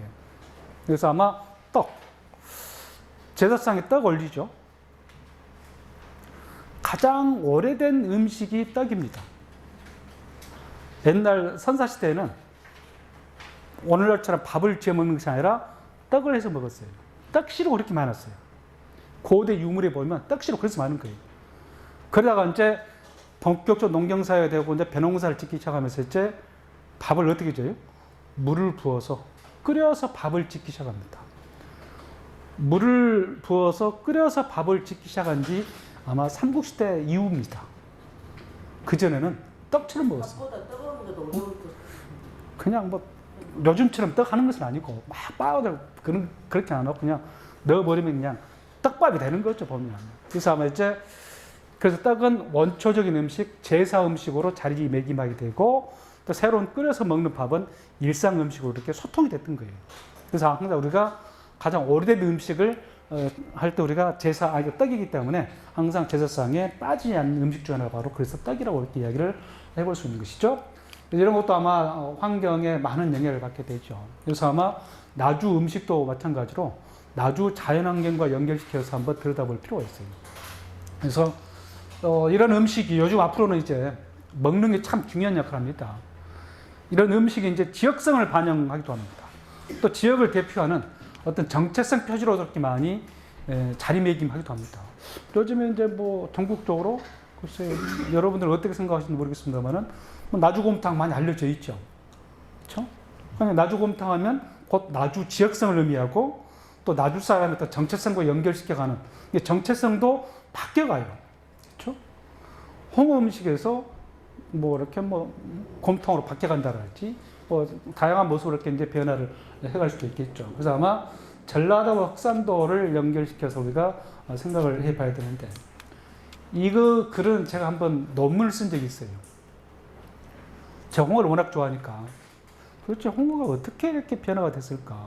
그래서 추적하다 보니까 이제 그런 결론을 얻을 수 있었는데 남도 지역에 제가 민속조사하다 보니까 옛날에는 잔치하면 빠지지 않는 게 홍어였죠. 뭐 결혼식 할 때도 아무리 예식장 한다 하더라도 식당에서 이렇게 뭐 하객을 대접한다 하더라도 별도로 홍어 음식을 또 준비해서 이렇게 하는 경우가 참 많죠. 그만큼 이 잔치 음식, 뭔가 상대방을 이렇게 후하게 대접한다. 후하게 대접한다. 귀한 손님처럼 후하게 대접하려면 반드시 홍어가 빠지면 안 돼. 우리가 뭐 심을 때도 마찬가지죠. 많은 이렇게 이제 뭐 일꾼들 구해서 이렇게 농사 지을 때도 홍어를 굉장히 준비해서 이렇게 접대하기도 하고 생일 잔치나 결혼식 잔치랄지 뭐 상갓집에 당연히 빠지지 않는 또 홍어이기도 했던 것이죠. 이처럼 잔치 음식화 되는데 훨씬 후대 일이에요. 그 전에 어떻게 되냐면 이 영산도라는 섬이 있는데 흑산도 밑에 섬이 있어요. 이따 지도로 좀 보여드리겠습니다. 이 14세기에 흑산도에 소개령이 내렸다는 얘기는 뭐냐면 자꾸 왜구들이 출몰해요. 흑산 지방에 왜구들이 출몰해서 약탈해 가니까 우리 좀 지켜달라, 우리 좀 보호해달라. 요즘 같으면 뭐 해군 함정 쫙 벌어져 이렇게 무리쳐 있을 텐데 옛날에는 그런 함정이 없었겠죠. 되게 이제 어선들도 근해 쪽에 이렇게 그렇죠. 연안 쪽으로 이렇게 주로 많이 이제 그 활동을 했기 때문에 해군 군사도 아마 주로 수군이죠. 아마 연안 해안 쪽 주로 많이 배치가 됐을 겁니다. 근데 이 사람들을 지키려면 이주를 시키는 수밖에 없어요. 영산도 사람을 육지로 이주를 시켜요. 흑산도도 전라도 관할이니까. 그렇죠? 그러면서 자 이미 나주로 오면 나주 아까 잠깐 말씀드렸던 것처럼 양지 바르고 또 산세가 좋고 사람이 살기 좋은 지역은 이미 기성의 어떤 그 세력이 있어. 기득권 세력이 있어. 그런 곳에 강제 이주할 수는 없겠죠. 근데 그 지역에서도 뭔가 방치된 곳, 버려진 곳, 하구 쪽이에요. 하구 쪽으로 가면 범람하니까 비가 내리면 범람해서 사람이 사는데 여간 어려움이 많을 겁니다. 그렇지 않겠어요? 그래서 하구 쪽에 아래쪽 쪽에 이렇게 이제 터를 잡아서 강제 이주를 시켜요. 그래서 오늘날 영산도 사람들이 강제 이주해 와서 터를 잡은 것이 바로 오늘날 영산포라고 알려져 있어요. 그래서 영산포란 지명이 만들어졌다고 그렇게 이야기를 하고 있죠. 그러면서 이제 이 사람들이 자 이렇게 생각해 보세요. 자 강주시를 보면 나주 사람들이 강주로 이사 가잖아요. 뭐 자취방을 얻는다랄지 또 새로 새집 사서 이사 갈 때 저쪽 서방 쪽으로 많이 가서 이렇게 터를 잡은가요? 아니면 백운동 쪽에 가서 터를 많이 잡은가? 아니면 송정시 터를 잡은가요? 백운동 쪽 나주로부터 가까운 곳, 가까운 곳. 화순 지역 사람들은 지원동 쪽에 많이 자리 잡습니다. 담양 사람들은 서방, 풍양동 쪽 주로 많이 자리를 잡아요. 운암동은 또 장성 사람들 주로 많이 잡아요. 이 생각은 뭐냐면 고향으로부터 가까운 곳, 그곳에 가장 먼저 정착을 해서 점차 이제 도시 생활에 정착이 되면 뭐 흩어지겠죠. 그렇기 때문에 이 양반들이 이제 영산도 사람들이 이 육지로 와서 살아보니까 영산도에서 경험했던 음식 생각나겠죠. 여러분들도 나 어려서 먹은 음식, 우리 고향 음식 먹고 싶다. 고향이 그립다라는 얘기 있잖아요. 고향에 대한 향수, 그렇죠? 그러면 우리가 대개 보면 이제 나는 어려서 나주곰탕을 많이 먹었기 때문에 서울에서도 강주에서도 나주곰탕에서 먹으려다 이렇게 고향을 생각하면서 음식을 먹는 것이죠. 그런 것처럼 이 양반들도 홍어가 많이 그리워졌을 겁니다. 그래서 이제 흑산도에서 홍어를 잡아가지고 영산포를 이렇게 운송해와야 돼요. 이때는 이제 풍선이기 때문에 아마 일주일 이상 시간이 걸렸을 겁니다. 일주일 열흘 정도 이렇게. 그러면 이런 어떤 그 운송 도중에 홍어가 이렇게 전부 삭아서 먹을 수 없었을 거예요. 너무 아깝잖아요. 근데 먹어보니까 배탈이 안 나거든. 그러면서 홍어를 이제 삭혀서 먹기 시작을 해요. 영산포까지 오는 시간이 꼭 일주일 걸려요? 모르게 더 걸렸을 거예요. 더 걸렸을 거예요. 요즘에 이제 기계선이기 때문에. 그래서 아마 영산포가 아마 삭힌 홍어로 이제 브랜드가 되는 거죠. 흑산도 사람들은 지금도 삭힌 홍어 안 먹어요. 그냥 바로 날것으로 먹어요. 그러니까 우리가 먹기에는 홍어 맛이 없어요. 그 사람들 홍어 회로 먹습니다. 이렇게. 날것으로. 근데 이 삭혀서 먹는 지역이 바로 그 출발점이 바로 영산포라는 곳이라는 얘기예요. 그래서 영산포에서 삭힌 홍어를 먹게 되고 숙성홍어를 먹게 되는데 이것이 이제 광주로 이렇게 이제 북상하게 되고 전주까지 올라가요. 전북에서도 상당 부분 홍어를 먹어요. 제가 조사해 본 바에 의하면 전주까지 가요. 전주에서도 전라북도에서도 보면 무주 지난 장소는 또 홍어를 안 먹습니다. 그쪽 지역은. 전라도에서도 보면 아까 잠깐 말씀드렸던 것처럼 이 영산포를 중심으로 호남 서부 지역은 삭힌 홍어를 많이 선호하게 되는데 섬진강권은 또 홍어가 잡히지 않으니까 그래서 섬진강권은 간재미 주로 많이 한 것 같아요. 간재미 무침 이렇게. 근데 이제 문제는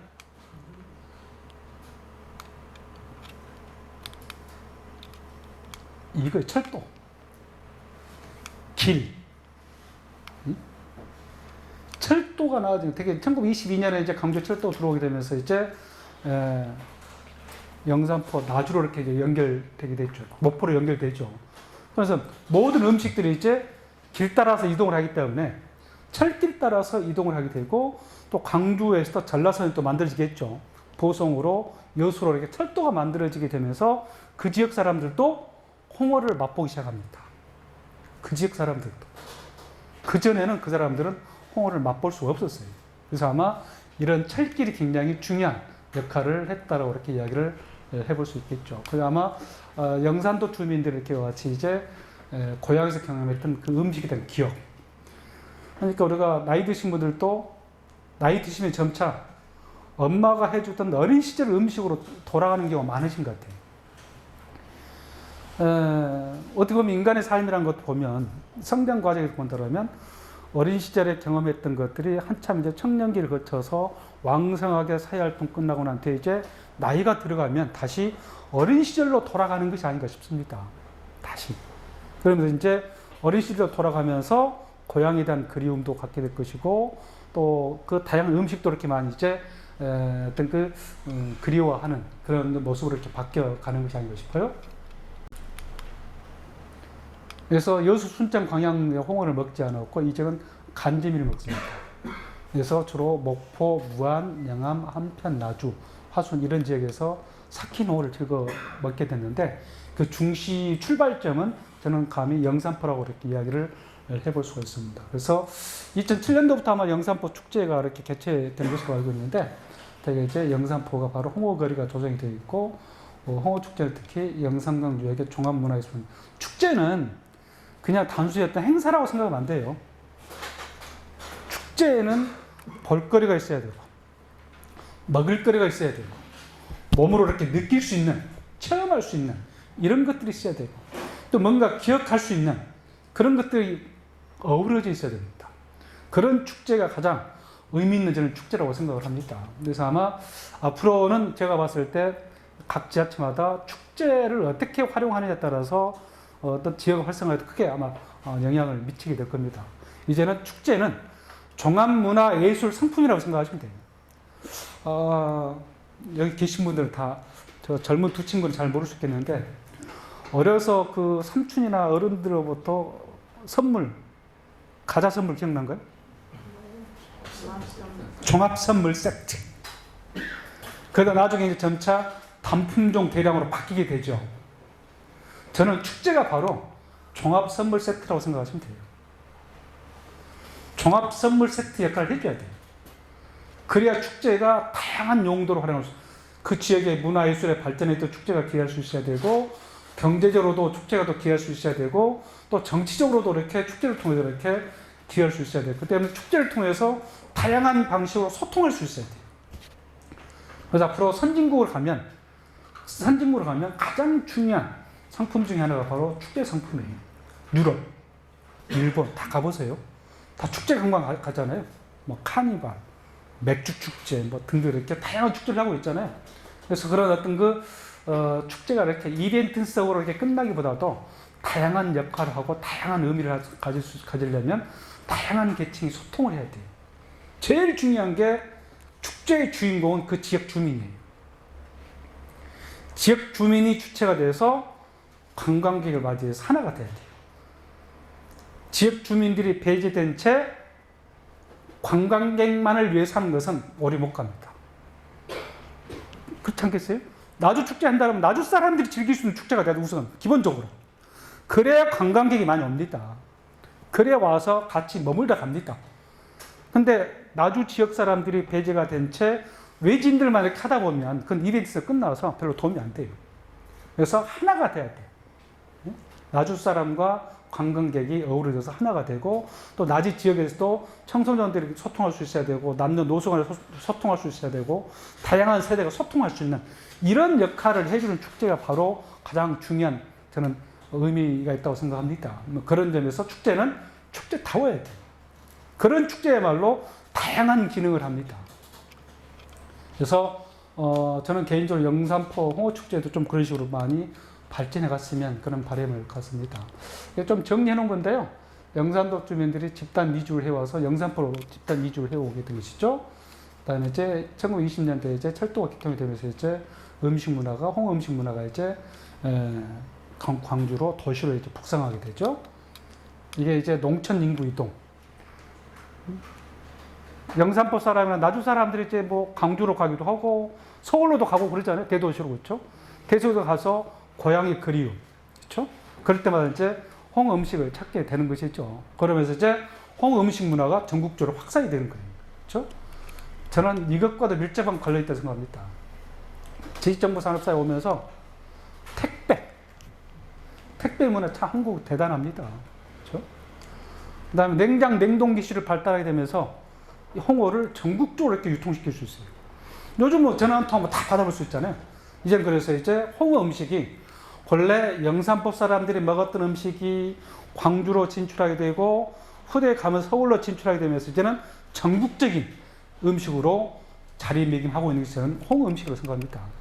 그래서 삭힌 홍어는 그 출발지 바로 영산포가 아닌가 이렇게 생각을 해볼 수가 있습니다. 이게 흑산도입니다. 흑산도 아래 영산도라는 섬이 있어요. 이 사람들 이 섬으로 이주하기는 어려웠겠죠. 그것도 살기 어려울 텐데 섬 사람들 육지 가는 게 또 선망의 대상이잖아요. 야, 무트로 가야 된다 이렇게. 이 지역 사람들을 무트로 이제 강제 이주시켰는데 바로 그것이 오늘날 영산포라고 이렇게 알려져 있는 것 같습니다. 이게 홍어를 말린 거예요. 제숙이라는 용어를 쓰고 있는 흑산도에서는 제숙용으로 홍어를 말려서 제사상에 올립니다. 굉장히 흑산도에서는 영산도 사람들한테는 홍어가 굉장히 중요한 제사 음식이었음을 알 수 있는 것이죠. 옛날 영산포 모습이 있죠. 제가 오래전에 한번 이제 그 홍어 축제 한번 이렇게 정리하면서 그때 이제 이게 있어서 한번 정리해 놓은 겁니다. 이 사진도 보니까 벌써 12년 전이네요, 그렇죠? 나 그때 영상 보고 안 왔나? 근데 홍어 음식은 가끔 먹으러 왔는데, 근데 기억은 안 나요.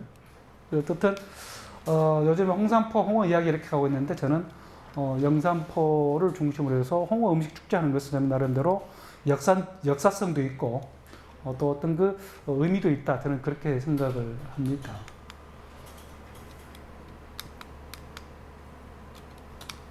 오늘 여기서 강의 끝나고 가시면서 꼭 이거 드세요. 삼합. 홍어 음식도 다양하죠, 보면. 그렇죠? 저도 뭐 막걸리를 좋아해서 이거 참 즐겨 먹습니다. 이거 볼 때마다 군침이 돌아요. 배고프네요, 저도.